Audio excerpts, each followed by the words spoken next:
Grâce à Revit Architecture, vous aurez la capacité de créer des objets de bibliothèque multicolores sur lesquels chacune des faces pourra être changée de couleur de manière autonome. Pour cela, nous allons utiliser la capacité à peindre les faces d'un objet avec des paramètres de matériaux. Donc nous allons commencer tout d'abord par créer ces paramètres de matériaux. Pour cela, nous allons aller dans Type de famille, simplement en cliquant sur l'icône correspondante.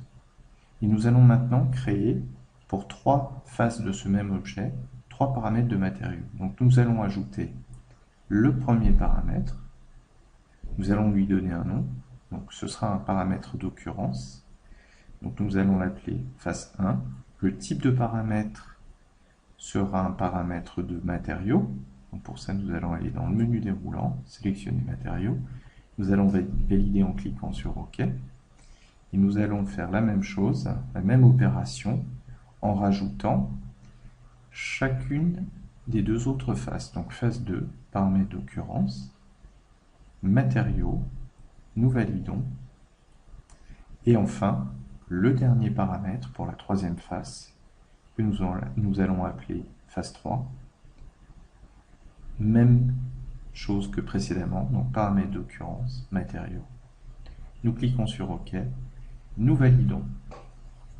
Une fois ces paramètres créés, nous allons peindre les 3 faces que nous souhaitons avoir comme autonomes. Donc nous allons aller dans Peindre, dans l'onglet Modifier, Peindre, et vous allez retrouver ici les 3 paramètres que nous avons créés précédemment, donc les 3 paramètres de matériaux, face 1, face 2, face 3. Vous voyez, pour l'instant, ils n'ont aucune valeur de couleur, c'est normal, ce ne sont uniquement que des paramètres. Donc nous allons sélectionner face 1, et là, vous voyez, il y a une détection automatique des faces. Nous allons cliquer sur la première face, de manière à attribuer le paramètre de matériaux à cette face.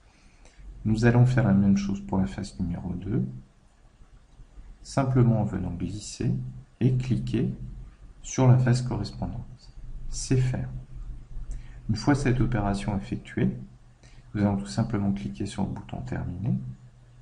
Et maintenant, nous allons revenir dans Type de famille, dans notre boîte de dialogue. Et nous allons vérifier de manière dynamique dans notre éditeur de famille de Revit Architecture que ces 3 paramètres fonctionnent correctement. Donc nous allons simplement changer la valeur des matériaux. Nous allons attribuer la couleur rouge à la face 3, la couleur jaune à la face 2, et la couleur verte à la face 1. Nous appliquons, c'est fait. Nous pouvons changer de manière autonome et indépendante chacune des couleurs de ce cube multicolore. Donc juste pour vérifier, nous allons changer et basculer le paramètre de la face du haut en paramètre vert, et en effet ça fonctionne. Avant de rebasculer dans le mode projet, nous allons simplement réattribuer la couleur rouge de manière à ce que ce soit un peu plus visible à la face du haut.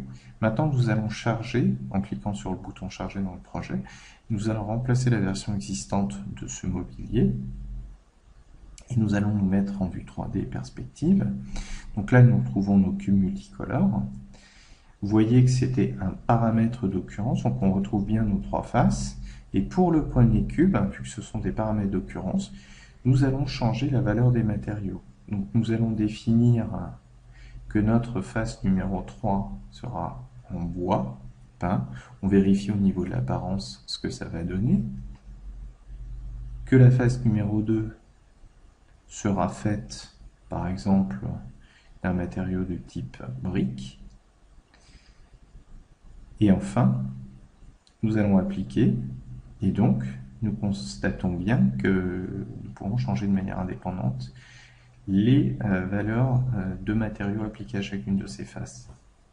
Juste afin de valider une dernière fois, nous allons attribuer en fait un matériau par peint au deuxième cube, simplement à la face frontale.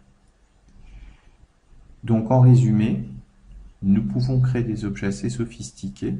Donc sur un seul et même objet, nous avons cette capacité de changer de manière indépendante la couleur de chacune des faces qui constituent ce même objet.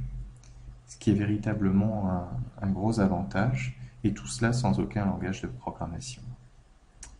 Merci.